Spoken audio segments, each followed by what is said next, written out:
I'm here with Martha Bueno. You are currently in Florida, right? You're fighting against government overregulation and or monopoly takeover of the cannabis industry. Is that a fair characterization? That is absolutely. Um, So, what happened with your website? so that all goes back to the monopoly. Nothing really happened with my website. Launched a business. Our first product is a Delta 8 product, which is a hemp derived cannabinoid. And, you know, these products are becoming increasingly more and more illegal. And so um, it's not that something happened other than that Florida is making Delta 8 illegal. But I realized sometimes things happen and it leads to better things. I realized that the technology in the tablets that I'm creating, which is a super fast edible, I would venture to say it's probably one of the fastest edibles on the market. So that technology is really great, and it's not limited to Delta 8. We can literally do it for anything, including THC, if it was an illegal market.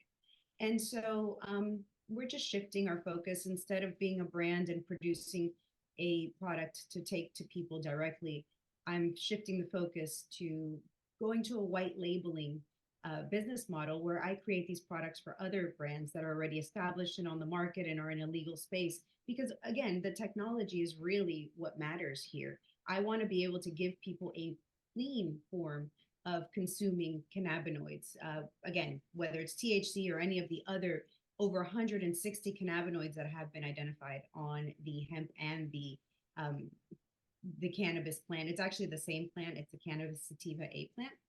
Most people don't know that. So any of the cannabinoids that are on there, we can produce it into a form that you can take it. It is really bioactive, um, bio bioactive, like it's really available for your body and it's really fast acting. So that's where I'm going with this. It's just a shift. So in the meantime, I am getting rid of my inventory. And so we are really discounting it and just trying to get it off the shelf to make room for what's coming next.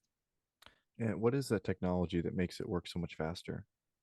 It is nanoemulsification. So the when you consume an edible, the oil, the THC oil, is a large glob, basically.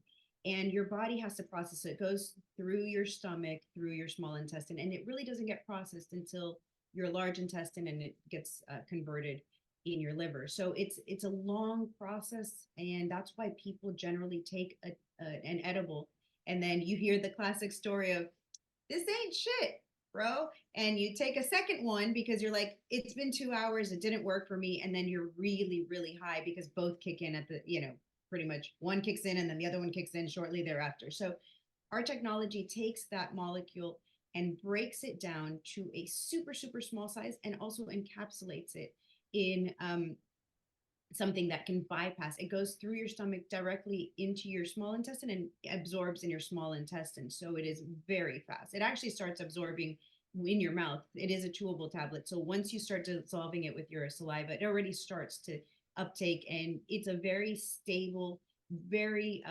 precise and repetitive. So every time you take it, it is the same exact thing versus gummies where they're very difficult to dose.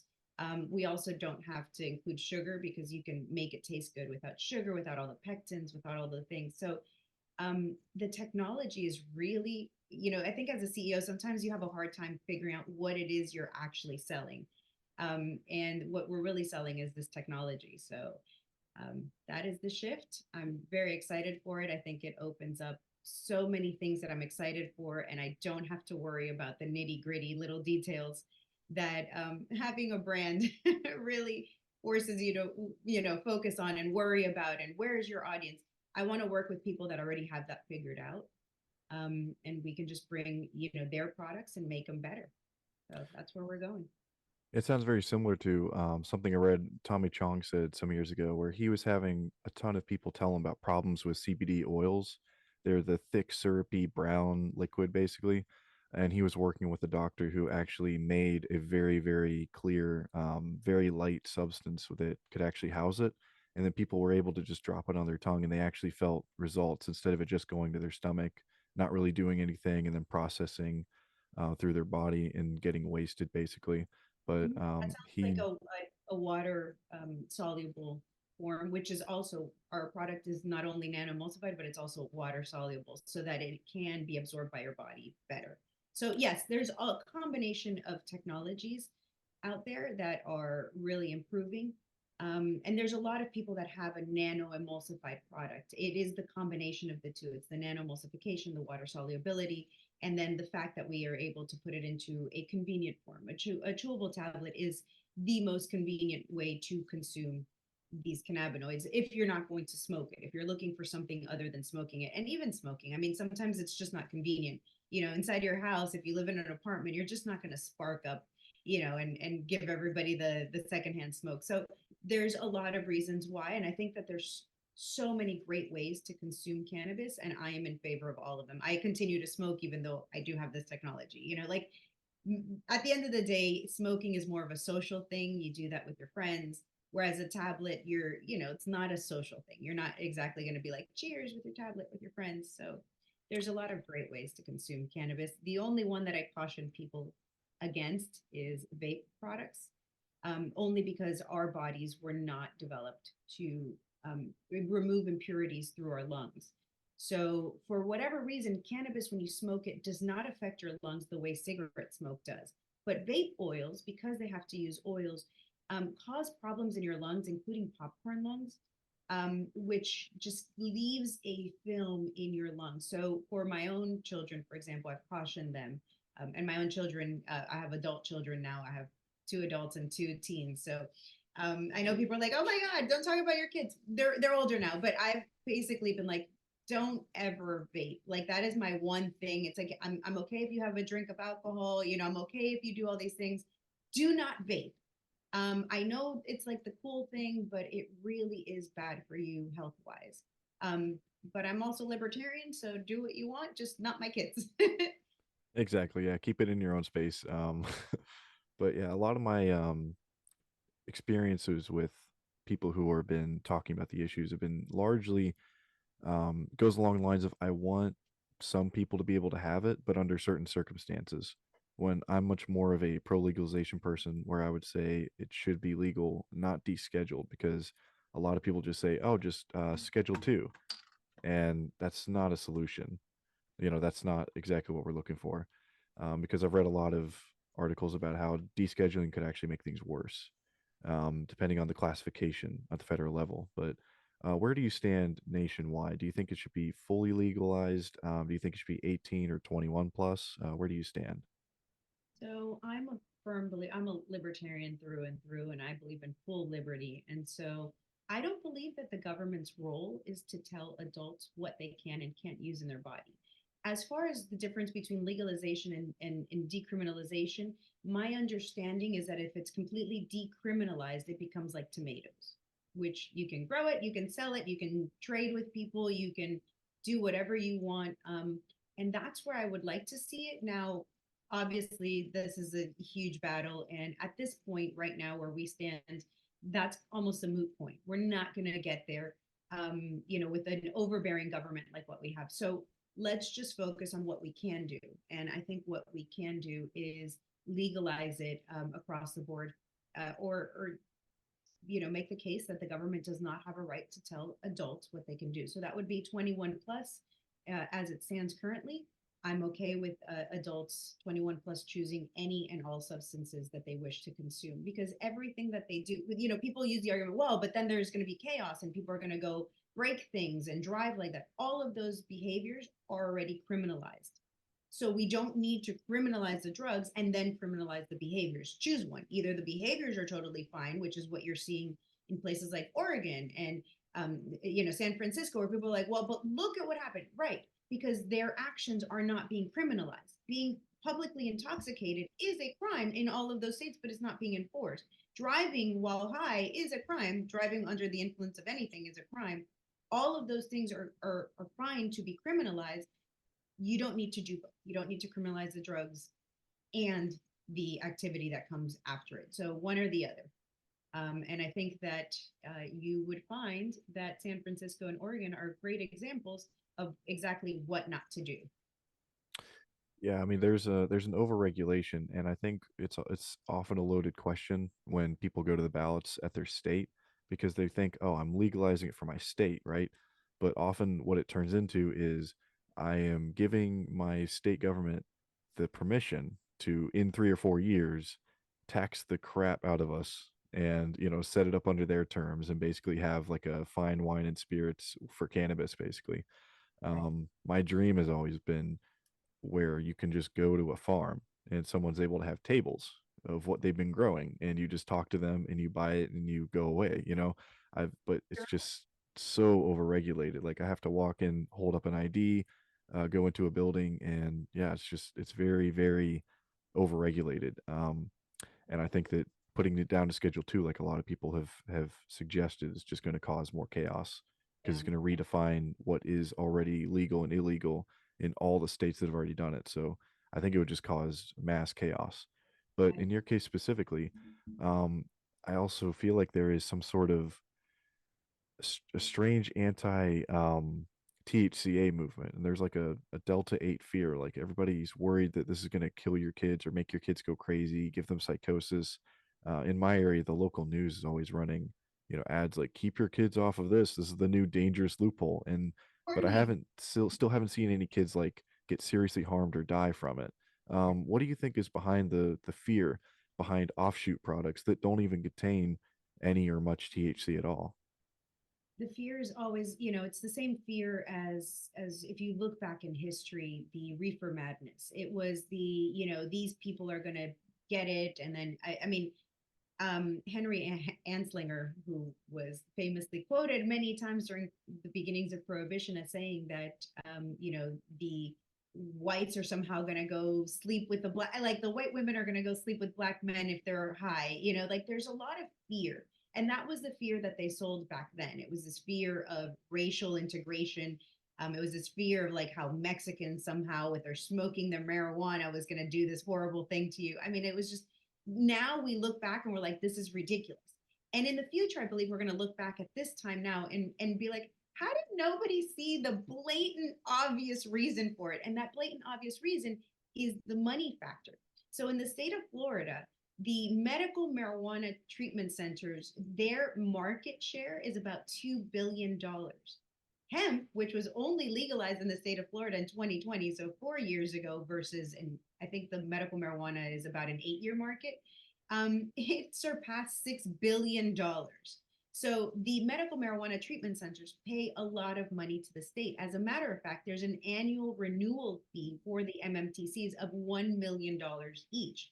So when you factor in that the hemp products do not pay any fines, they just, it's not even a taxable event, really, in Florida. I mean, they do pay taxes, they pay sales taxes and whatnot, but it's not in that in order to renew your license, you've got to spend $1 million. So when you compare the two, it's obvious why government is protecting one market and not the other. As a matter of fact, one of the evidence points they used to make Delta 8 and all of these things illegal in the state of Florida was how many people called into poison control centers.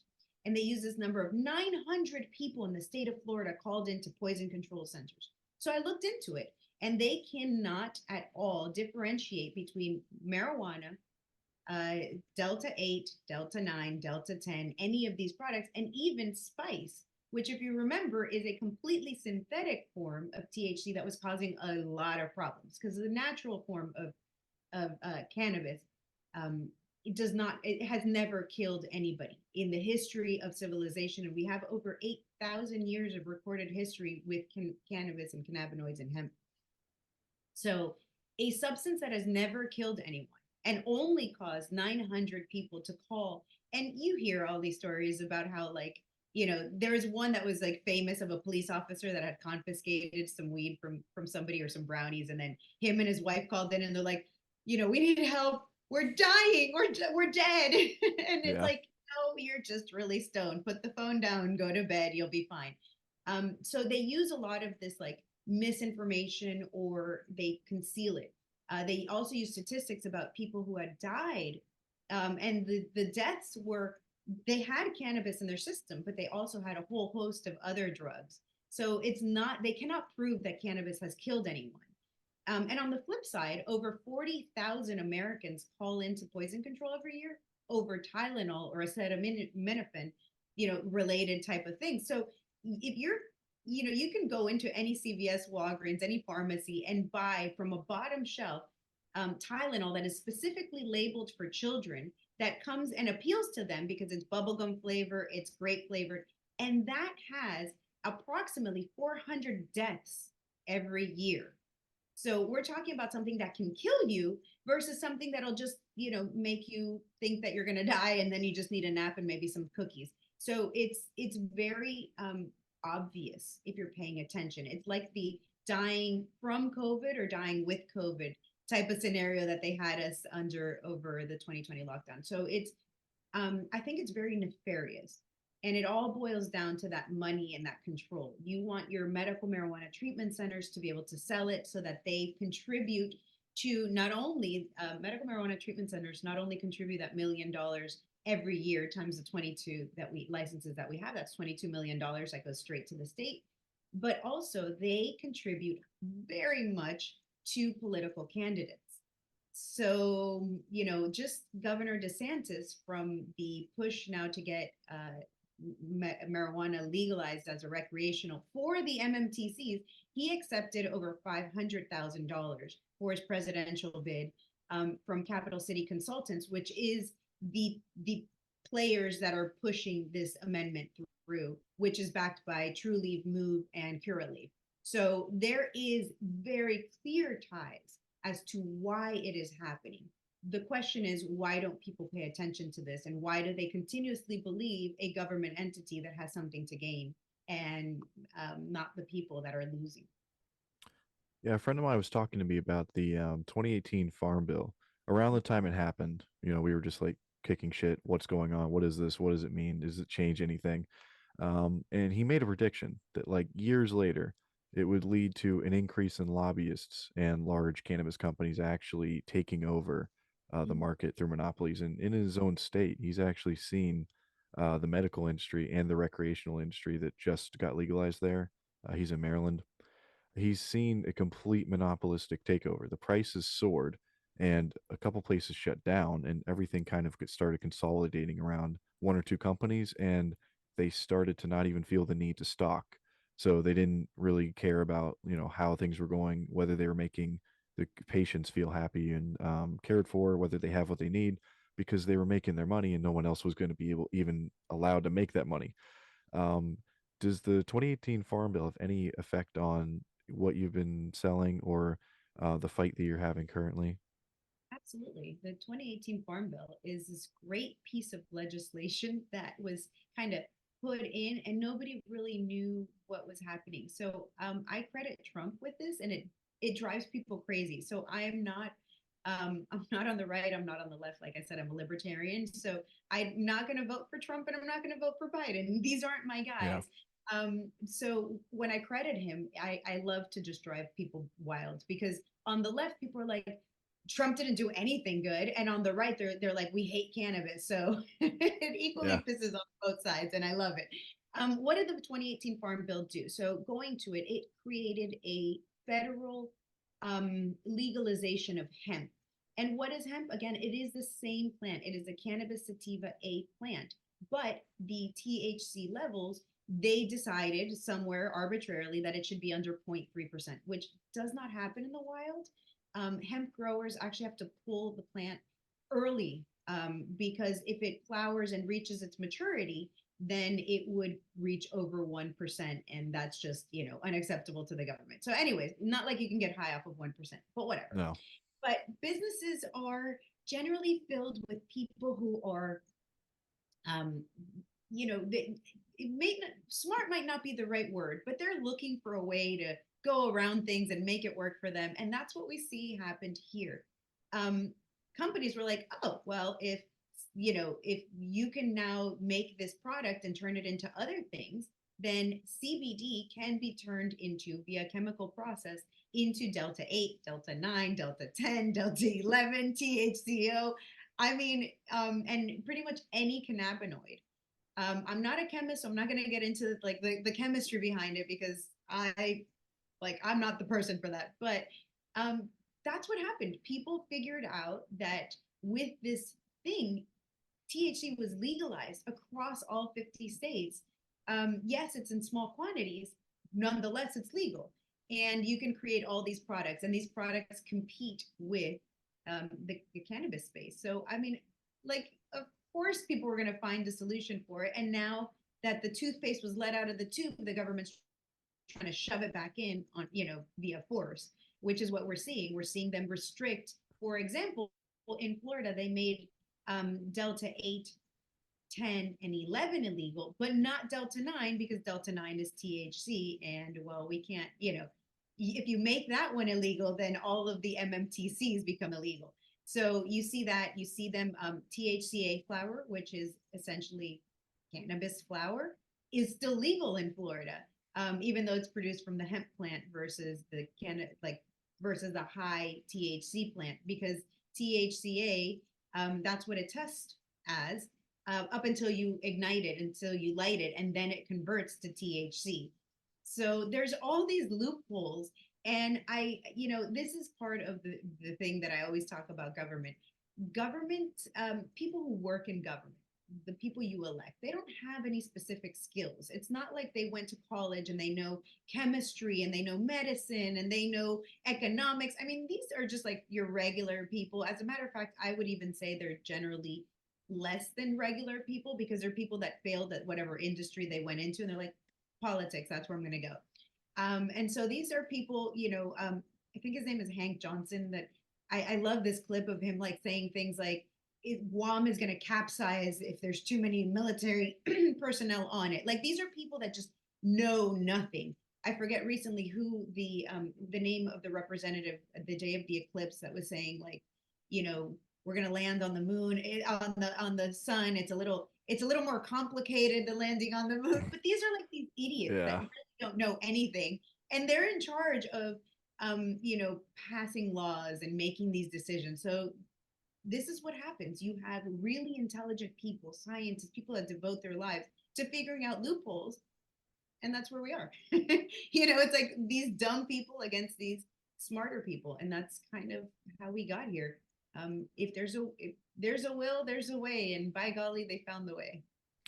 And what's really dumb about it too is that I remember a press conference back when Mitch wasn't frozen solid. He actually said the reason that a big reason he supported the bill was that he wanted his home state of Kentucky to be able to grow hemp, use it for rope, use it for all the different things that you can put hemp towards without, smoking it.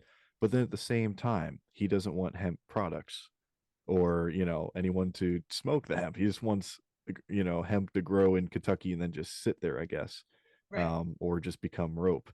It's yeah, these people. I don't know. A lot of people say politics is Hollywood for ugly people. I think it's just more like science for stupid people because it's like watching a bunch of kids in a science class make up the answers as they go and fundamentally misunderstand things such as, the amount of money, whether you have money to spend or not, these things, whether we should represent people who put us here or whether we should send all of our money overseas. Like these are basic fundamental questions, and they usually don't get a satisfying answer from 99% of people that actually make it in. Right. It is very disappointing. But what do you think is the number one thing that you think would get your specific situation turned around? Like, do you think that there is a call that DeSantis would answer, or do you think it would be like protests or pressure would be the only thing that kind of make him veto it? I think ultimately DeSantis, like all other politicians, doesn't like bad press. And so I think the real thing that would make him maybe call to action on this would be either bad press or people pulling their support from him. And that's even an iffy. I'm not sure what the right answer there is because DeSantis is currently a lame duck governor. He was running for president, and then we would have had some actual sway. But now that he's no longer running for president and he has nowhere to go, he can't become governor again. He's termed out. And so realistically, I just think that he's probably going to need to move to another office, and that'll be state senator or something along those lines. There's really not much play for him to go from here. So, and that's not in the horizon right now. So we really don't have much to use in that sense, which is again why I just think it's going to become illegal and people are going to start going to jail. And a lot of people, we have millions of people who use these products in the state of Florida. We have the one of the highest elderly populations in the entire United States. People, come to retire in Florida. And a lot of people don't want to have a medical marijuana card, whether it's because it's about a $600 expense every year. You have to go see a medical doctor twice, plus you have to pay the state for the license. So it ends up being between $400 and $600 extra a year, which you could literally buy all your hemp for the year with that same amount of money. So a lot of people don't want that. A lot of people don't want to be on any federal lists. I mean, you have to remember our history is not very kind to people who are on lists. And then a lot of people don't want it because then it prohibits them potentially from owning a firearm.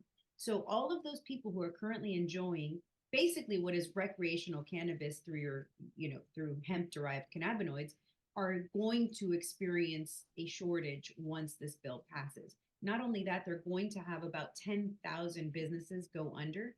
Not just the smoke shops, there's about over 7,000 smoke shops in the state of Florida alone. Smoke and head shops. Not only are those people going to go under, but every farm that grows it, anybody that converts it, brands such as my own will go under. So it's a matter of these huge amount of blowback is going to happen. All of those businesses, once they shut down, number one, they're going to be able to sue the state because the state gave us a license to operate. So in my case, I am licensed. The state of Florida knew exactly what I was going to produce and said, absolutely, here you go. Pay me some money, about $600, and here you go. So now they're going to yank that from me. And I believe that that alone is a reason to sue the state. Not only that, think of all of the unemployed people that work at all these businesses. They will be able to collect unemployment. And then on top of that, they budgeted in $2 million to up the amount of state enforcement. They want to give police the machines to test for these products. So there is going to be a lot of people going to jail. There is going to be a lot of people out of work. There's going to be a lot of unhappy people. So I think that just from the top, I don't think DeSantis is looking at this in a rational way if he doesn't veto this. I think he is being led by those people who pay him a lot of money to think, no, man, it's going to be fine because we're just going to put it on a recreational ballot, which is where it's at right now, and people are going to vote for it, and they'll just be able to walk into their MMTCs and buy it. And the problem is he doesn't have the votes for that. It is not at a 60%, which is what needs to happen to pass. And I think a lot of those businesses, because it will become illegal in October, and the vote isn't until November. So you're going to Yep. have a month where people are going to be out of work, people are going to be really upset, and they're going to go hard on this. So whoever's managing this and whoever's consulting DeSantis is not very smart, obviously, and also misleading him tremendously, I believe. I think that if they want the recreational ballot to pass, he needs to veto this. And if he vetoes this, then there's no incentive for people to go down the recreational path. So he set himself up for failure. Again, if he doesn't veto this, people are going to be really angry, but we'll have a finger to point, which is Governor DeSantis. So good luck running for your next seat, Governor DeSantis, and good luck with all of those lawsuits that will be placed literally above on his head. So, I know his consultant, Christina Pushaw, who was his, really big in his campaign for president, and she's his spokeswoman. And I know she's a very intelligent woman. So why this is happening, I don't know. I can only imagine that those Yeah. $5,000 and his best friend Nick LaRossi being the head of Capital City Consultants, probably there's some conflicts of interest there, I'm Just a sure. bit. Yeah, just a little bit, just a tad.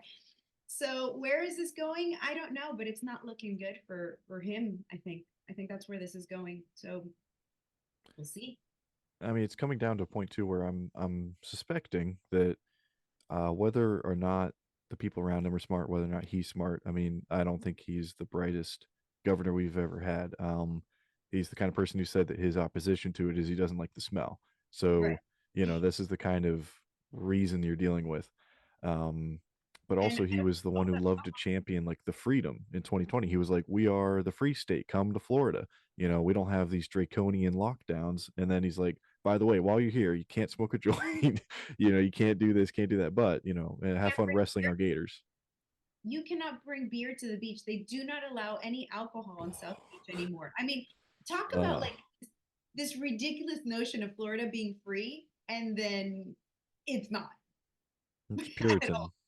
Yeah, It's authoritarian Puritan. That's what it's trending towards. And red states have a tendency to go that far when they become dominant. It used to be a flip state, used to be a blue state. Now it's hard red. I don't see any flip to blue within 25 years, honestly. But the fact is, once you get there, it's got to the point now where if they are in charge of the state legislature as heavily as they have been since like 2016, 2020, they get to make up any rule they want.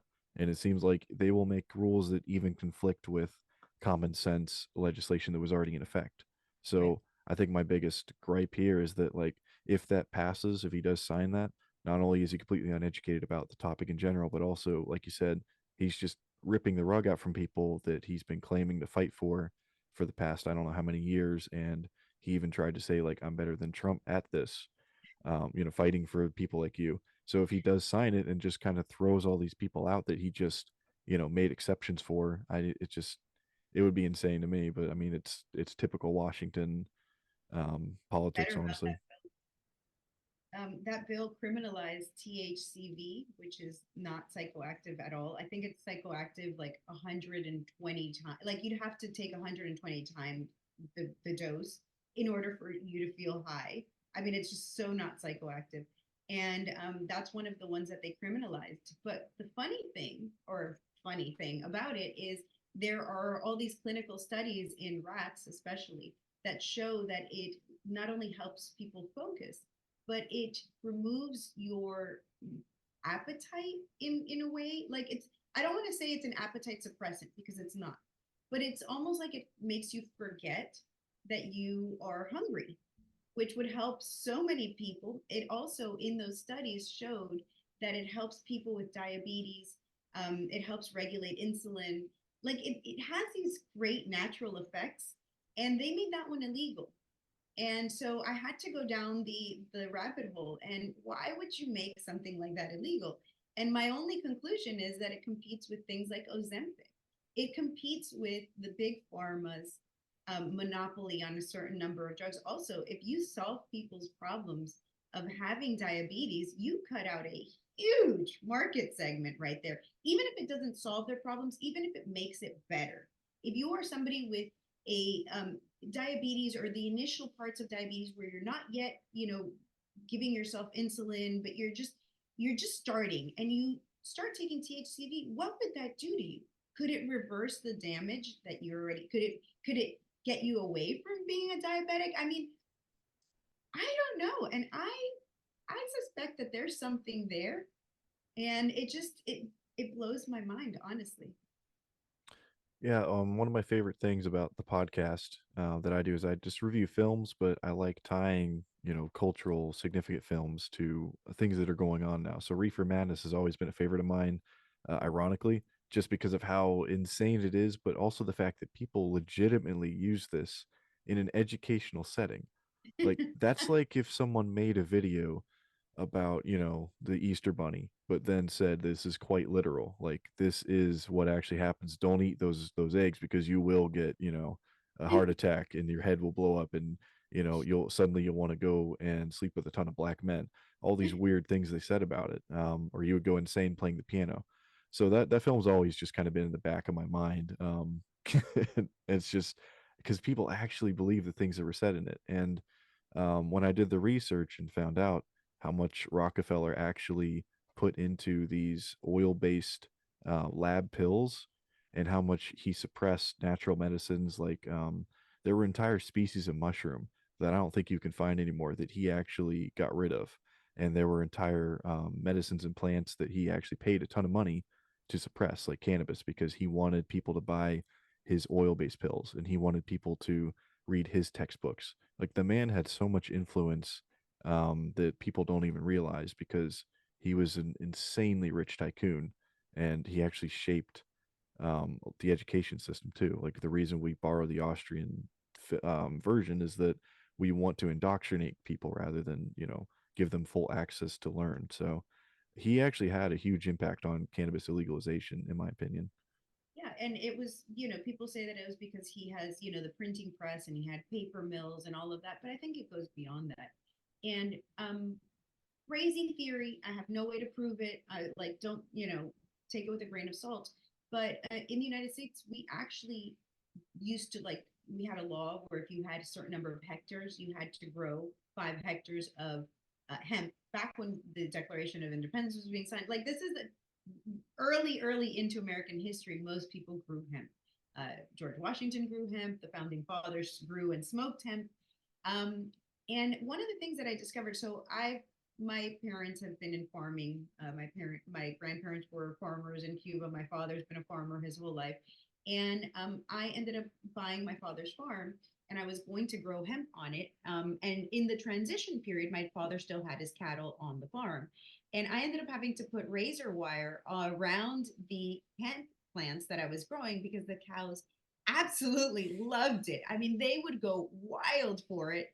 And even with the, like the razor wire around it, the cows would stick their heads between the and like use their really Oh, long tongues and try and grab it. And yeah. it occurred to me because I was like, let's see what like cows love eating it. And if you think about what has happened in the last 200 years, pretty much, or the last 100, that hemp has been completely eradicated and is no longer used in feed. It used to be used in our cow feed. Look at the increase in all of the diseases that humans have now that are normal now. Like all these things, people used to not be as allergic to things. People used to be able to consume dairy products. People like, I mean, again, total conspiracy theories. So don't quote me on any of this.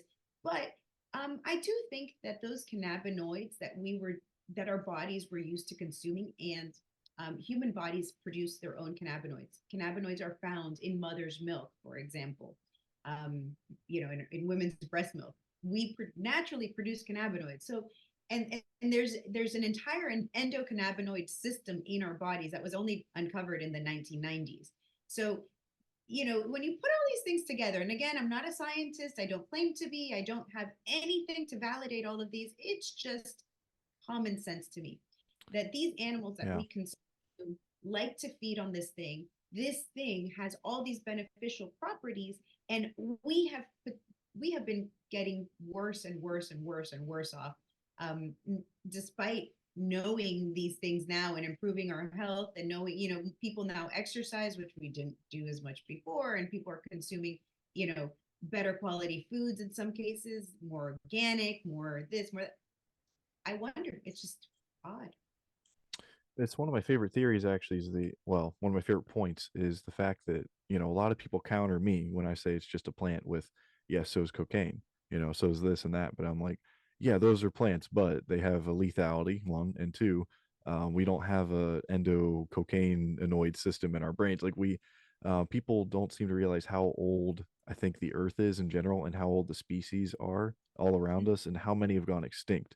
Like 99.8% of all life that's been on earth has gone extinct, so it's not the least harsh place to live. It's pretty tough to live here. And there's so many theories about how and why some plants will symbiotically latch on to species in order to survive. And I think that's one of the ones that did, because we didn't really have any side effects. Like some berries we ate would kill us. We've never really died unless you were just eating a ton of raw, like, buds, which taste horrible. So we wouldn't have any incentive. So like there's really just no theories as to why, it would randomly um just kind of crop up one day and we were like, oh, we like this. It's a much, much older history, I think. And Right.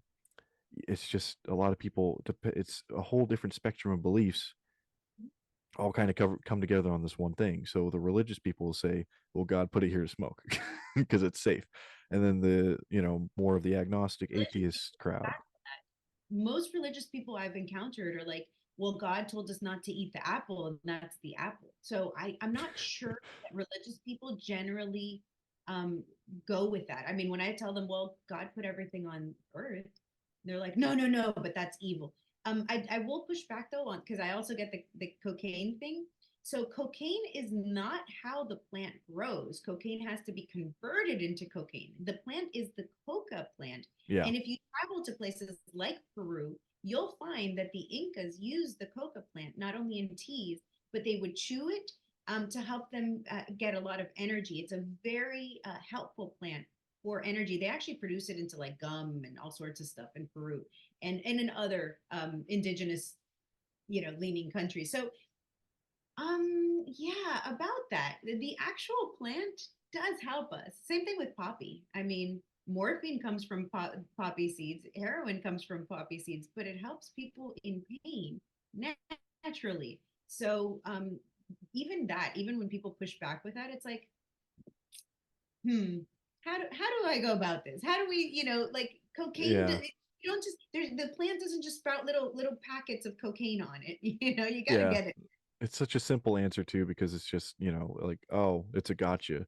But if you really think about it, like, scientifically, you have to go through so much to compare Yeah. those two things. And then also, we've been with these plants for so long now, we're kind of aware which ones are lethal and how much, and which ones are never lethal. So yeah, you're right. You're 100% right. The point just kind of ends up moot anyway. But those are a lot of the pushbacks I hear, and like, from people who Gotta mix that support. coke plant with kerosene and all other like horrible, I don't even know what, but horrible things to get Yeah. cocaine. But the plant itself on its own, not lethal, gives you a boost of energy. It's like coffee, maybe. Yeah, exactly. So, I mean, the misinformation and or the lies have just been completely spread everywhere, and they're so like strangely splintered too. So, like every time I see a video like the College Humor thing where they were saying, actually, if you start at 25 and it's relatively harmless, because the something you said earlier that I want to talk about more was the effect on the lungs. So I think that's the biggest concern for most people at all, if they ever think about it, is, oh, smoking equals bad. But I mean, I have seen a lot of evidence that studies of where they would smoke the same thing, they would control for the variables, but then they would also have people smoking cannabis, smoking tobacco, vaping different things, and the cannabis smoke itself was far less irritative on the lungs, and it left less like tar and everything, especially if you have non-filtered cones or wraps or anything, or you're just smoking out a glass. um, that's been one of the biggest things for me, is that when did you actually like find out, or when did the click in your brain happen where you realized, oh, it's not exactly the exact same effect as smoking a cigarette, and people who equate it on purpose are just trying to take it down by guilt of association.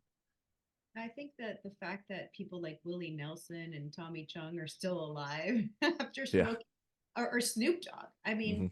if anybody was out there smoking 2 3 packs of cigarettes every day as like their character, because obviously for Snoop Dogg, I believe it is who he really is, but it's basically his character. Same for Tommy Chung, same for Willie Nelson, all these people. If they were smoking cigarettes that much all this time, they'd either have like a hole in their trachea or they'd be like having all these cancers. The fact that they're healthy, still performing, still doing all these things, that they haven't developed some type of psychosis, that they haven't done, any of it didn't make sense to me at all. And it still doesn't. I mean, it clicked a long time ago, I think. I don't know that that's like the best argument to make. It's like, well, all these people are alive and well, therefore it shouldn't affect them. I don't know what the argument there is to make. But yeah, our studies show that cannabis does not destroy your lungs the way other things do. And that's to even use that as a reason when you can consume an edible, for example. Why? Because they're throwing everything under the bus with that. It's like, well, smoking cannabis is bad. Okay, what about chewing it and swallowing it? Does that hurt you? No. So then why is that even an issue? Why don't not just say then everybody should just consume it orally? I don't know. I There are there's a so lot of prohibitionists by association, or by proxy, I mean, where they will just say, because we don't understand every single effect and side effect it might have on the heart, the liver, anything that they can think of, the brain is one of the biggest ones, they will say, therefore avoid it. And I'm like, that's such an unproductive way to go, because if it's non lethal, we've established that. Why can't we study it to find out exactly what effects it has? Then you will be fully informed about the cardiovascular risks or any other worries you have. But there's a strange, just, um, I don't even know what the feeling is. It's kind of like the witch trials where it's like, don't talk to her, don't, she's bad. Oh, do you want to talk to her and figure it out? No, just don't, just avoid her. It's like, so then we're never going to get anywhere. We'll just wait till she hits the grave and it's all done. So a lot of people just honestly that I've spoken to are just like, well, we don't know what it does, therefore don't touch it. And I'm like, well, I know some things it does. It cured my insomnia basically. So, and my anxiety's gone. Is that a coincidence? I don't know. It is totally a coincidence. I mean, anything that does not go by what they want us to believe is a total coincidence. But it's so much more so when you see, um, for example, now in Florida, we basically had when they were when this law, this SB 1698, was going through the process. It's almost like a trial, right? You come and you testify and you tell them, and they only give you 2 minutes. There was one hearing that they allowed us to like, they actually asked us questions, and I think I was up there for about 20 minutes, and they kept asking me questions. And you provide them with evidence, and it doesn't matter. They still vote however they want. Like, this is the only time um, that I can think of where we make decisions based on feelings, and that's totally acceptable. It is the feelings of these politicians who sit there, who were elected just on their popularity. They have no knowledge, no understanding, no general information that that somebody would need to make these decisions. They're not medical doctors, and yet they're making medical decisions. And that's really where it was like, wow, um, nothing we say up here matters to these people. They have their decisions. They've made their decisions, and they're just going to push it through. One of the people that really surprised me, who just yesterday or the day before became the chair of the Florida Democrats, Sherwin Jones. I'm sure I'm mispronouncing his first name. He just became the chair for the Democrats. And he, during the committee, was absolutely on the side of the hemp companies and was like, this is wrong, this is prohibition, this is. And then he voted in favor of the prohibition on the Senate floor. It was unanimous. Yep. Everybody voted in favor of it. So, and I think I put out a video like saying, good job, thank you for sticking up for us, like, awesome. And then he completely changed his tune and went with him. These people don't care about the truth. They care about their donors, the people paying them, the people keeping them in power. If they cared about the truth, there's no way this law would have gone through. And I think that is the big wake up call. It doesn't really matter what the reality is for these people. They base their decisions on their feelings, on whatever it is, and not the truth. And I think that's a big problem. Most people are operating based on their feelings and not on the truth, because the truth is that cannabis is not lethal. It is very, if nothing else, I'm not going to say it's good for you. It's neutral for you. Why is it illegal? Why does the government have the right to take me and throw me into a cage and steal all of my goods, because my money, my property, my home, everything? It is a RICO violation. So even if you have one plant in the ground, the federal government can come and seize all of your property. Seize is a very smart word, like expropriate, or taking your shit. Yep. They can take it all. There's no due process on this. They literally can take it all. And so that is the problem I have with this. It is the power that this gives the government, whether it's federal, whether it's local, whether it's state, over free people. And we continue to give them this power. We continue to give them the power to put us into a cage, to take away our freedoms over something that there's no reason for. And that's the fundamental issue I have with this. And I hate arguing with people online on this. Well, the smell, it smells horrible. Well, children shouldn't be doing it. Well, blah, blah, blah. It doesn't matter. None of that matters. What matters is, does this entity have the right to take from you everything you've ever worked for and have and possess, and throw you into a cage for the rest of your existence? And that is the fundamental point. And I think we're missing it by like a long Yeah. shot. Meanwhile, down the street, Bobby, who develops booze, is perfectly safe. He has a giant factory where he brews beer, and he's untouched. And you know how many kids die because they drink too much beer per year? It's way many more than anyone who 8,000 smoked. Americans on average die from alcohol poisoning, and that does not include the auto accidents, and that doesn't include whether alcohol might contribute towards factors like cancers. I I mean, mean, we know it causes it's literally cirrhosis, poison. right? It is That is literally an objective fact. Mhm. And one of the surprising things that I think a lot of Americans don't know, or a lot of people in general just don't know, is when you look up the United States patent on marijuana, one of the reasons that they were granted the patent on marijuana, or one of the things that they claim, is that marijuana can, and I hate using the word marijuana, it's cannabis, cannabis Yeah, can reverse cirrhosis of the brain and the liver.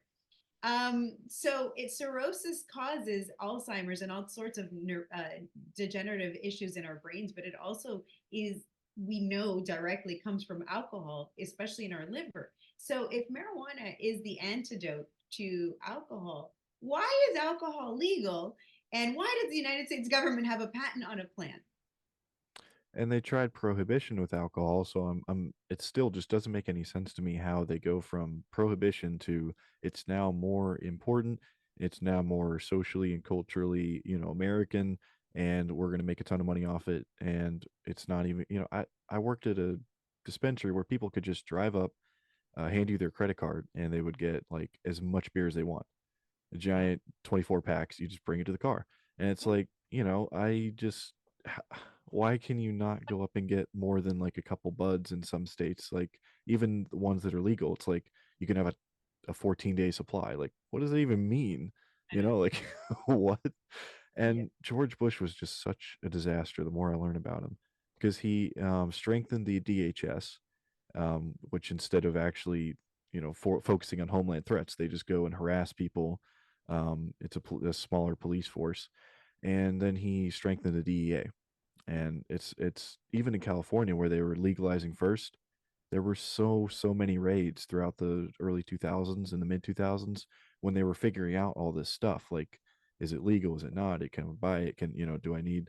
Is it a proxy thing where like in DC I buy a T-shirt and you give me a free gift? Like, but they got so many raids and so many people lost their livelihoods over things that they did nothing wrong. They registered everything correctly. It's just that the federal um, level had different laws in the state, and then they were clashing and they were just overriding the California state laws. So I that's honestly one of my hugest problems, is that you're absolutely right with the takeover and with the stealing people's livelihoods and enforcing different laws at the same time. It's bizarre, and I think that ever since Nixon, we've known as a country, even in government, they knew this, that it should be studied medically, but they're not allowing that to happen purposefully. They don't want to send it to universities to study, but they'll send lethal substances.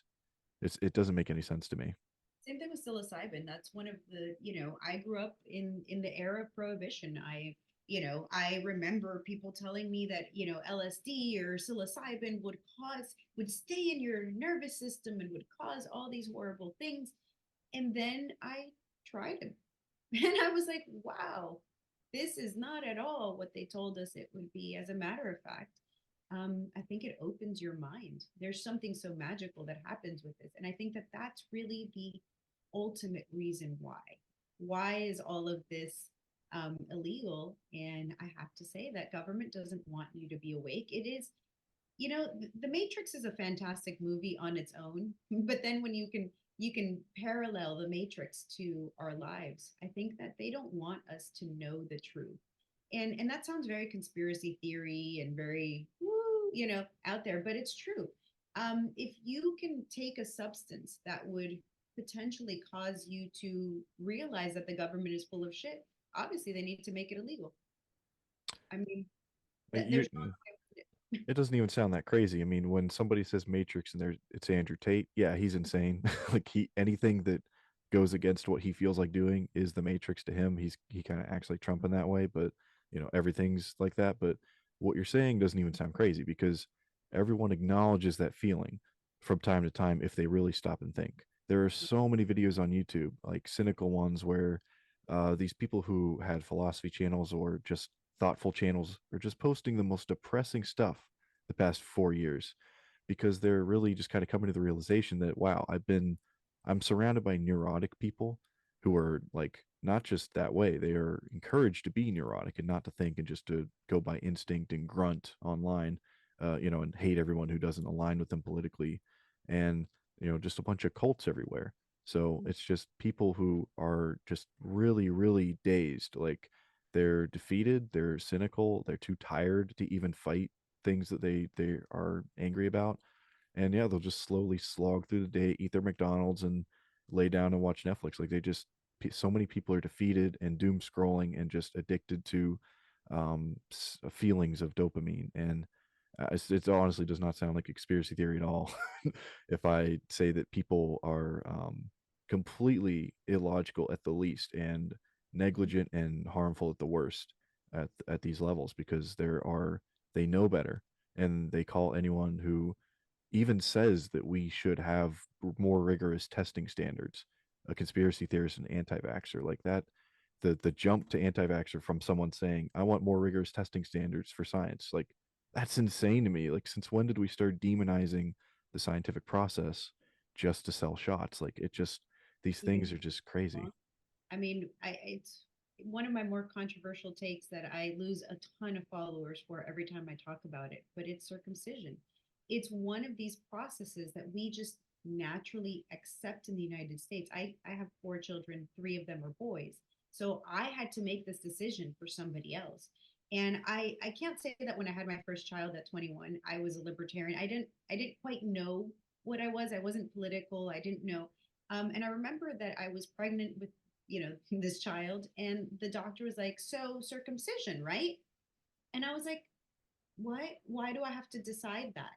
And so I really started thinking about it. I left his office, and I'm like, I really need to think about this. And I was lucky enough that I had a girlfriend of mine who in high school, she was a year younger than me. So I left high school and she was still in it. She was a senior. She had a child. Um, really close friend of mine. I was like, wow, why are you having a kid so young? And then I had one shortly thereafter.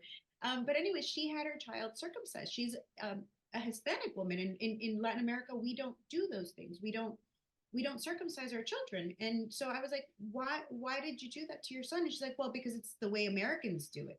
And I want my son to fit in. And I'm like, who's going to be looking at your son's penis? Like, Yeah, what? like And what then, locker room is going to make that an issue? right, Like, like, where does this come in? And so I remember changing his diaper because she had a C-section. She was in a lot of pain. And she's like, would you mind changing his diaper? And when I went to peel back his diaper, it was covered in blood and it was sticking. And she's like, remember to put some Vaseline on it so it doesn't stick to the diaper. And that image stayed in my mind so much. And then the doctor was like, you're going to circumcise your son, right? Like, and I was like, I need to think about this. And I thought about it. And I was like, I can't imagine all this love and this hope that I have for this child and just bringing him into the world and saying, welcome to the world. Now I'm going to cut up a part of your body because and I couldn't find a reason for it. And it's like, well, for health reasons. Okay, what health reason? Well, it's supposed to cure, help so you don't get AIDS. Oh, so you don't have to use protection. No, you still have to use protection. Oh, okay. Well, it'll save you from phimosis. But don't girls get phimosis too? Yeah, but I mean, and don't women have to wash? Yeah, but I mean, it's men, and who's gonna expect men to wash?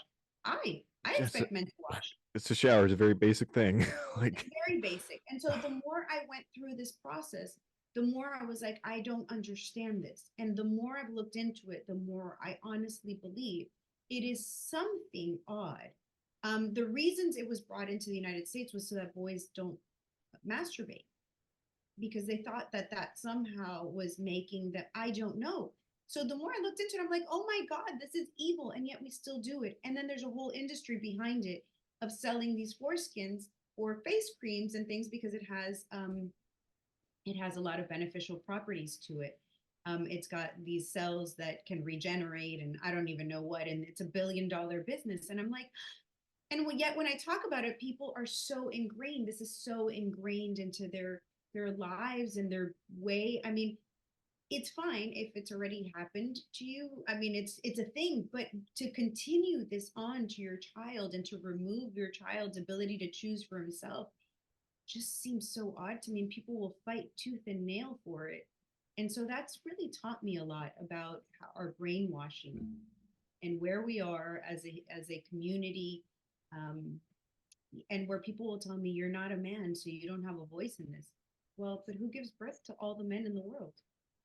Yeah, it's I'm with Hitchens on that one. It's gender mutilation, it's genital mutilation. And they literally do not have a choice. You just cut part of them off. And I've always compared it to other things. Like, what would you tell a, let's say, religious or even just like a doctor who doesn't know the origins of a practice, right? What would you tell a doctor that said, so you're going to cut the eyelids off, right? Because then the eyes won't be as sensitive and then it won't hurt as much if you get like, bad chemicals in them. You won't have to call poison control. Like, what are you talking about? Like, I could just teach him to close his eyes. Like, it's instinct. Like, what do you mean?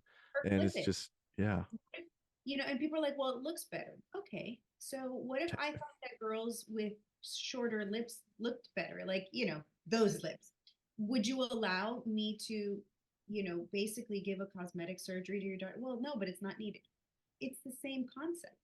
It's the yeah, same. So when you flip it on them and it's like, well, girls, they're like, no, no, girls, no, just boys, which also leads me to believe that boys seem to be less valuable. We send boys off to war, we send boys to get mutilated. There's not the same care for men as there is for, yeah, there's not enough, the same amount of care. I find that women are more protected than men and I'm sure that a lot of women are gonna, be like, Martha, how dare you say such a thing? But I had children of both sexes, and I am here to protect both sexes, all of my children equally. And I yeah. don't think we're doing a good job of protecting our boys. My boys, I don't want to send them off to war, and I will do anything to protect them from that. The same way I will protect them from mutilation.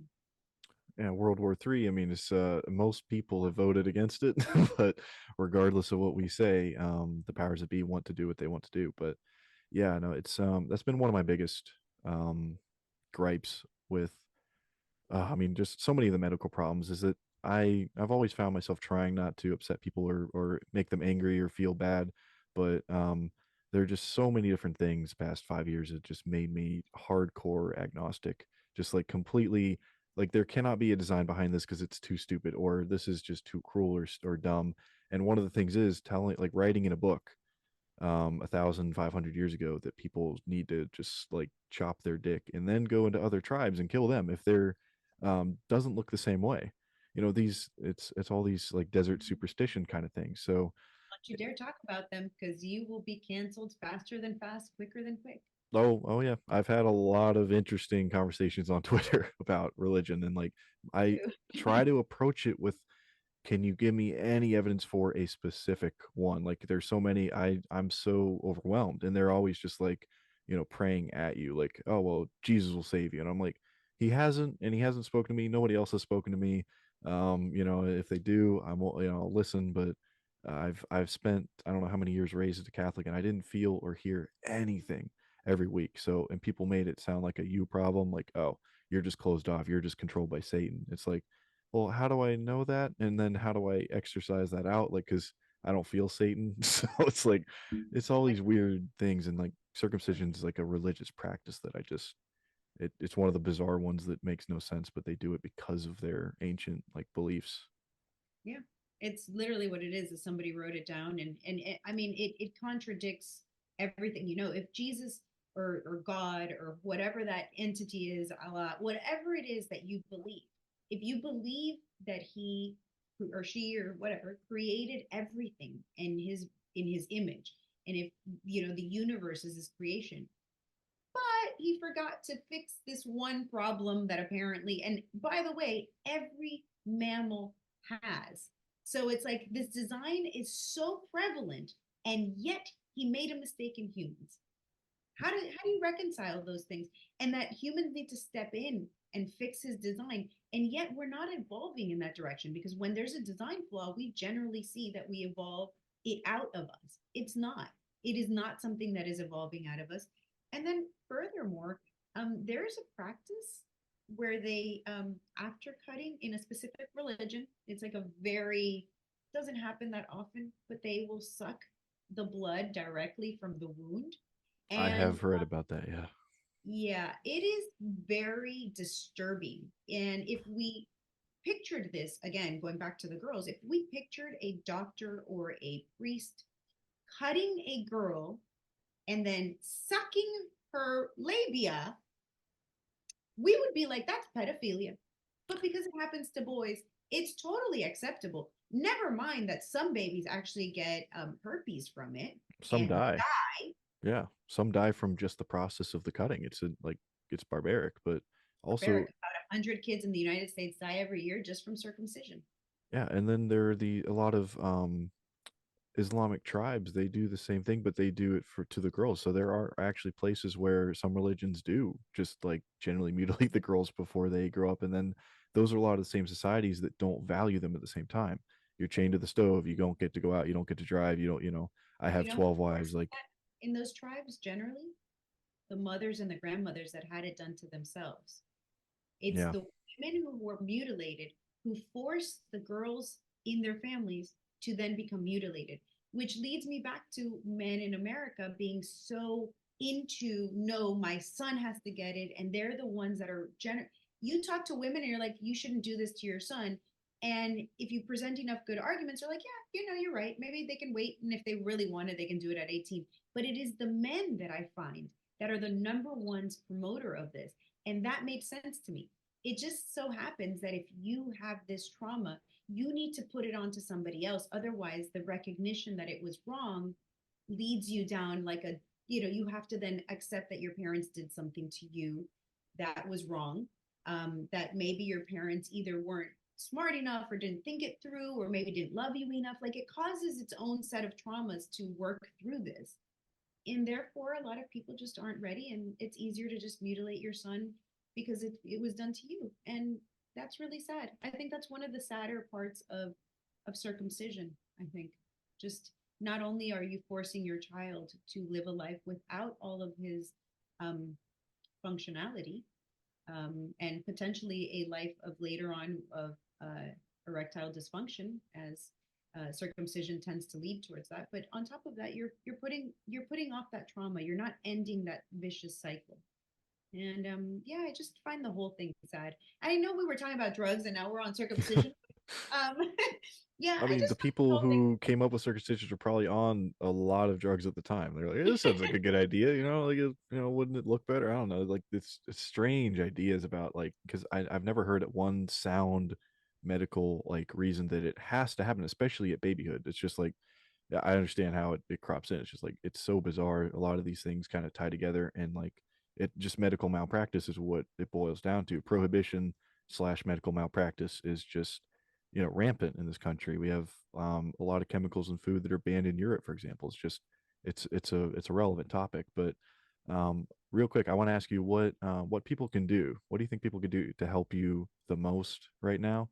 And going forward, what do you think would be the best option to, I guess, put pressure on legislators to kind of take a second look at this or see if DeSantis, well, I know he's kind of in a hole, but do you think it's best to try and encourage him to veto it, or do you think he should sign it into law and then November the voters sort it out? What do you think the best path forward would be, and how can people best help you and find out what you're doing next and how to follow you through that Sure. So journey? I pretty much am an open book on Twitter. I'm all over Twitter at Bueno for Miami. I'm also on Instagram. I was kicked off of Facebook, so don't look for me there. Um, and you can, of course, go to my website, ourgood.com, where we're having a buy two, get one free sale. I want to, uh, you know, get rid of the inventory that I have so that I can move forward. I think that this product, like I said, it's fantastic. Um, I really thought I had high hopes for Delta 8. Delta 8, I find it really beneficial for myself. It's cannabis with a lot less anxiety is what I like to call it. It does the same things cannabis does. It helps you relax, it helps you sleep, it helps you do all these things. So if anybody's interested, ourgood.com. As far as the DeSantis thing goes, I'm not sure anymore. I mean, I was definitely fighting on the side of liberty, which is DeSantis, you need to veto this. This is wrong. But I feel like, if that's not going to happen, the inverse. is not that terrible either. It's something that's going to go through, that's going to cause a whole bunch of people to wake up and be angry at what the government's doing, is going to cause them to potentially fight back. And if not, will enslave them further. And hopefully that'll be the destruction of the state. So at this point, I'm kind of on I want to fight. I want to keep this fight going, but also I don't know that we're going to be able to fight with the mass amount of people just so indoctrinated by the state. Um, Honestly, I don't know where we go from here. I see two things happening. I see so many people waking up, and I see so many people falling deeper into the trap that is the state and the narrative. So it's almost like a battle between good and evil is playing out in front of us. And I've never seen it before. I don't know what this is going to look like. I don't know where we're going from here. It's scary. I think most people need to prepare and learn some skills, learn to be able to create food for themselves, maybe be able to do things because I don't know where it's going. And maybe it just blows over and we completely, like COVID, we were like, oh my God, this is the worst thing ever. And now it's like we're back to normal. We don't even remember that the state forced us to wear a mask and stay 6 feet apart from each other and whatnot. So, good question. I'm not sure. Not sure what's happening. Yeah. Way out of my pay grade on this one. It's sadly not as easy as the books where where it's so easy to see who the bad guy is and how to win. I mean, when life isn't fiction, it's literature. It's so rough because you have to actually think about how you see things as right and wrong and then how differently other people see the exact same thing, and it's just so hard to convince people or argue even because you're both coming from a fundamental perspective of like good, like I am good, this that you're proposing evil even though you personally might not be evil, Benny, but like you're proposing evil so you're a Nazi, like things like that. Just it's all a perspective, and most of the people doing the worst to our country right now are screaming that we need to save democracy by putting them back in. It's just like, and they're convincing like idiots of that. So it's like, all right, in order to save democracy, we have to remove everyone else but me from the ballot and jail the opponents. Got it. So things like that. It's America though. And yeah, that's that's the fundamental like we go between a severe left and a severe right in Latin America. There's no middle ground.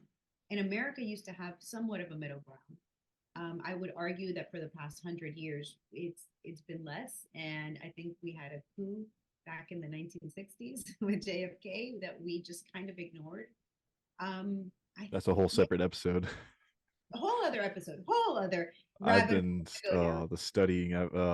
Yeah. But yeah, I think that there's no good answer here. Like I said, just create a community of people, of like-minded people, and make sure you've got some skills.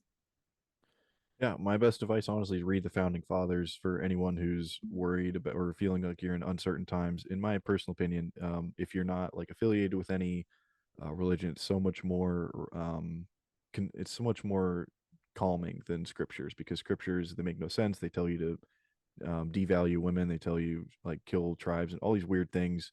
They tell you that the whole earth was flooded. But if you want to feel really actually just, you know, calm and convicted in your beliefs, read extensively, not just the quotes, extensively read the founding fathers, their arguments with each other, and actually think about the kind of government you want to have. And if you're in uncertain times, if you're worried or you're scared, just like read about the guys who were about to be put to death if they failed, executed if they're little ragtag colonies in which most people chose not to participate in the war. That's one of the biggest things about America. We are built on apathetic people. They sat in the woods and did nothing. Able bodied people, that's a fact. Most people did not go to fight the Brits when they came in. That's insane to me when I read the stats of like the population versus the fighters. So if you're ever worried about anything, just Small population. yeah, People want everybody in the United States to be on their team or be like think the way they do. It's always a small population of people that yep. fights. It's a small population of people that are pushing us towards that like extremism, but it's also a small population of the people that are going to fight back. So you're not going to get 330 million people to agree on anything, and you're not going to get 330 million people to fight. The only Yeah. way to do that is to use government force and take the young kids and force them to do the bidding of the very old, very weak, yet very powerful. Exactly. Yeah, any final thoughts? You can find her on Twitter. She already gave her handle, so I'm going to be following. I hope things go well for you. I hope that they're able to at least recognize the fact that they're either going to have to do something completely insane in the midst of campus breakout, like riots that are probably going to be breaking out through the summer. I Mhm. doubt that they want to go and hunt you guys all down. I doubt that they feel like the Never cops down there. I underestimate the like, government. yeah. Never, never underestimate the government. That's why I'm hopping off the ship because I am their primary target. I believe I've been approached several times. I've been under the line of fire several times, and I refuse to put myself there if I can avoid it. So I'm changing my I'm writing the ship and switching where I'm going from here because I've seen it. And a lot of people don't believe us when we say we've been in a position and we know what's coming. So I mean, the past couple of years, I've seen a lot of people who have federal agents kind of come up to their house with a clipboard and just ask them questions. It's just very bizarre about your online activity. It's like that's just my opinions being posted. Like a lot of people have been visited. But anyway, yeah, I really hope that things go well for you. I'm rooting for you. It was a great conversation. Thank you so much for coming on. And I feel like there's so much to talk about. So if you ever want to come back and yeah, you want to do my JFK round table someday, you're invited. I'd love to. Um, I think we need to have that conversation. The youngins don't know. I mean, I didn't know, right? I believed it. I believed that a magic bullet was going to go this way and that way and back that way. I mean, why not? yeah, it's just everything, all the files that have been released, even the ones that have been declassified, just paint a completely different picture from what they tried to say from the Warren Commission, and the people who were on the Warren Commission completely compromised. So, yeah, that's a whole other one. I will Whole let other you. episode. Let's Yeah. do it. Let's definitely do it. I love that topic. I'm not nearly as knowledgeable as I am on drugs, but Oh it's no, that it's just anything. I mean, like there's yeah, I know some people who want to talk about it. Yeah, I'll let you know. But all right. anyway, though, it was Sounds wonderful like talking to you. And I hope you have an amazing day. I hope things go well for you, and I hope your business is able to survive all the oncoming neurotic and changing laws down there. But I feel like you're doing good work, and I feel like there's a lot of education on cannabis that people need to be able to have access to in light of all the like lies and misinformation about it as well. So, yeah, keep fighting the good fight, honestly. But that. it was a wonderful conversation. Appreciate that. Yeah, thanks a lot. Everybody check out Martha Bueno on Twitter, and I'll be there at Reviews Gonzo or Gonzo Film Reviews on Twitter. So again, it was wonderful speaking, and I'll see you on the next time.